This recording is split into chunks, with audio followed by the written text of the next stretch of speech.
नमस्कार, मैं हूं Pankaj Kumar. TV 9 digital platform पर आपका स्वागत है। आज राजशास्त्र में बात करेंगे कि पहली दफा राजनीति में फेल प्रशांत किशोर दूसरी दफा कैसे होंगे पास। राजनीति के फॉर्मल स्ट्रक्चर में पहली दफा फेल रहने वाले प्रशांत किशोर कांग्रेस के फॉर्मल स्ट्रक्चर में फिट कैसे हो पाएंगे, इस सवाल पर सबकी निगाहें टिकी हुई है। जाहिर है, कुशल रणनीतिकार के रूप में पहचान बना चुके प्रशांत किशोर के लिए कांग्रेस का दामन एक बार फिर राजनीति का वाटरलू साबित होने वाला है। जेडीयू में फेल क्यों हुए थे प्रशांत किशोर? प्रशांत किशोर साल 2018 में जेडीयू के सिस्टम से बाहर हो गए, जबकि जेडीयू के नेता नीतीश कुमार ने उन्हें जेडीयू का राष्ट्रीय उपाध्यक्ष बना दिया था और पार्टी का फ्यूचर भी करार दिया था। लेकिन एक साल के भीतर ही प्रशांत किशोर जेडीयू में अलग थलग होकर पार्टी से किनारा करने को विवश हुए।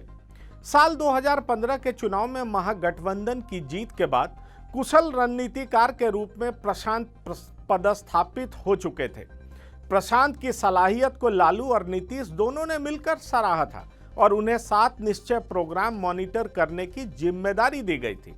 प्रशांत किशोर कैबिनेट मिनिस्टर का दर्जा प्राप्त कर चुके थे, लेकिन कुछ ही दिनों बाद नीतीश कुमार के सिस्टम से वो बाहर हो गए।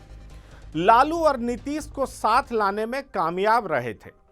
चुनाव से पहले नीतीश और लालू के बेहद करीब जा चुके प्रशांत किशोर दोनों के बीच सीट शेयरिंग का रास्ता आसान करने में अहम भूमिका के लिए जाने जाते हैं। कहा जाता है कि लालू को बेहतर तरीके से हैंडल करने का उन्होंने जोरदार फार्मूला ढूंढ निकाला था। वैसे प्रशांत साल 2015 से पहले बीजेपी और जेडीयू को एक साथ लाने का प्रयास कर चुके थे, लेकिन बीजेपी के अति आत्मविश्वास की वजह से ऐसा करा पाने में वो विफल रहे थे। जब दूसरी बार साल 2017 में बीजेपी और जेडीयू का दोबारा गठबंधन हुआ तो इस बात की प्रशांत किशोर को कानों कान खबर तक नहीं लग पाई। इतना ही नहीं, प्रशांत किशोर इस बीच यूपी में कांग्रेस और सपा के बीच तालमेल करा उनको जिताने में लगे थे, लेकिन यूपी में बीजेपी की प्रचंड जीत ने प्रशांत किशोर के कुशल रणनीतिकार के दावे पर कई सवाल खड़े कर दिए। अब प्रशांत किशोर को अपना भविष्य अंधेरे में दिखाई पड़ने लगा था। प्रशांत किशोर यूपी में चुनाव हारने के बाद वापस नीतीश कुमार के आसपास मंडराने लगे थे। नीतीश कुमार प्रशांत किशोर को पार्टी में ज्वाइन कराने को तैयार हो चुके थे। इस बीच प्रशांत किशोर की मुलाकात बीजेपी के वरिष्ठ नेताओं से हुई और प्रशांत किशोर बीजेपी के वरिष्ठ नेताओं से मुलाकात कर अपने को जेडीयू का उत्तराधिकारी बताने लगे। जाहिर है, ऐसा कर प्रशांत किशोर राजनीति के बाजीगरों के साथ अपने लिए जोरदार सौदेबाजी कर रहे थे।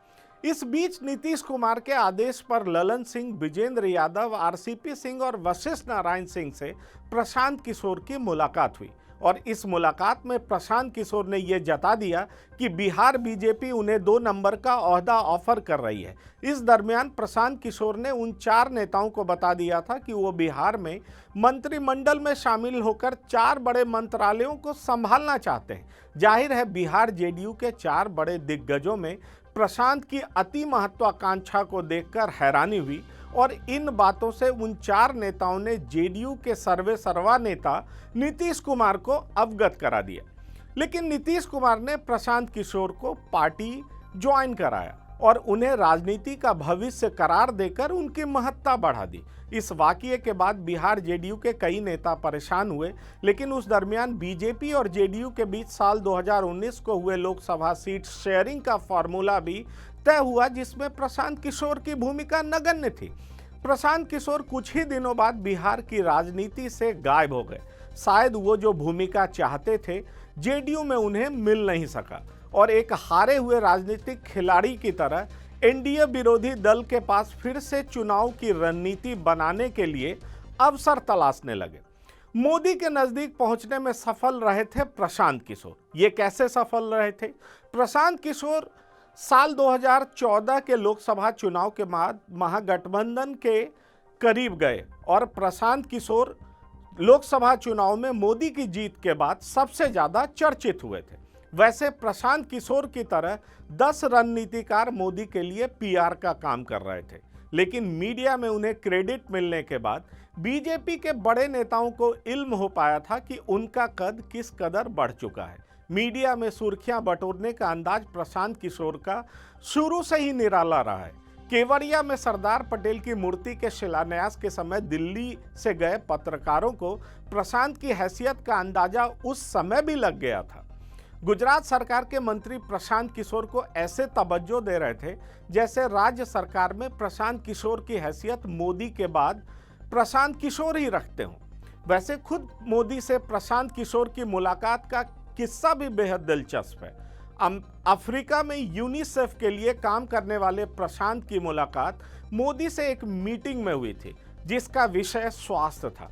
इसके बाद प्रशांत किशोर नरेंद्र मोदी के आवास पर बोरिया बिस्तर लेकर पहुंच गए और वहां से काम करना शुरू कर दिया। जाहिर है मोदी जैसे मंझे हुए नेता को इम्प्रेस करने में कामयाब रहने वाले प्रशांत किशोर मोदी के ही घर से काम करने लगे थे और लोगों के बीच मोदी के बेहद खास होने का इम्प्रेशन देने में भी कामयाब रहे थे। साल 2012 के गुजरात चुनाव के कैंपेन की मॉनिटरिंग मोदी के घर से करना बड़ी बात थी, इसलिए वो उभरते पावर सेंटर की तरह राजनीतिक गलियारों में चर्चित होने लगे। इसके बाद साल 2014 के लोकसभा चुनाव के दरमियान चाय पे चर्चा जैसा प्रोग्राम हो या एसआरसीसी में हुई मोदी की मीटिंग का लाइव टेलीकास्ट, दोनों हिट प्रोग्राम का क्रेडिट प्रशांत किशोर को भरपूर मिला। सूत्रों के मुताबिक बीजेपी के वरिष्ठ नेता चाहते थे कि प्रशांत किशोर पार्टी या सरकार में औपचारिक रूप से शामिल हों। इस संबंध में प्रशांत से उनकी इच्छा भी पूछी गई थी, लेकिन प्रशांत किशोर ने सरकार और पार्टी दोनों में ही शामिल होने से बच निकले। एक जानकार के मुताबिक प्रशांत किशोर बेहतर समझ चुके थे कि बीजेपी जैसी पार्टी में औपचारिक तौर पर ज्वाइन करने के बाद भी उनकी हैसियत क्या रहने वाली है। वहीं इस सरकार में भी उनकी महत्वाकांक्षा के हिसाब से कुछ मिलने वाला नहीं था। पार्टी में कई दिग्गज के सामने उनकी हैसियत बेहद सामान्य थी, इसलिए प्रशांत किशोर एक नए रास्ते की तलाश में जुट गए। प्रशांत किशोर की दूसरी राजनीतिक पारी के भविष्यों को लेकर के अटकलें तेज हैं। वो क्या अटकलें? अपने काम को मीडिया के जरिए भुनाने की सलाहियत प्रशांत किशोर की अद्वितीय है, इसलिए किसी भी चुनाव में जिस नेता की भी जीत होती हो, उस जीत का श्रेय प्रशांत किशोर भी बराबर रूप से लेते हैं। हाल ही में ममता बनर्जी की जीत बंगाल में हुई हो या फिर तमिलनाडु में स्टालिन की, इन दोनों जगहों पर प्रशांत किशोर प्रमुखता से छाए रहे हैं। बंगाल में चुनाव परिणाम के बाद प्रशांत किशोर विपक्ष के कई नेताओं के भी संपर्क में हैं, जो बीजेपी के खिलाफ रणनीति बनाने के लिए जाने जाते हैं।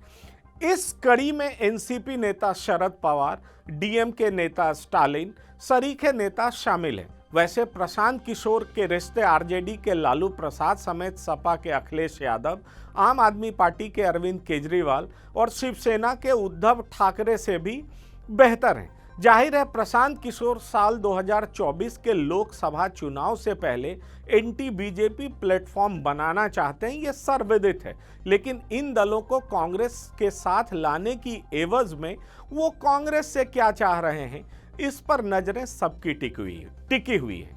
जी हाँ, इसी पर नजरें सबकी टिकी हुई है और जाहिर है इसके एवज में प्रशांत किशोर क्या पाएंगे कांग्रेस से, ये राजनीतिक गलियारे में चर्चा का विषय बना हुआ है। और यही बार बार पूछा जा रहा है कि पहली दफा राजनीति में फेल हुए प्रशांत किशोर क्या इस बार कांग्रेस का दामन थाम करके वो सफल हो पाएंगे। धन्यवाद, नमस्कार।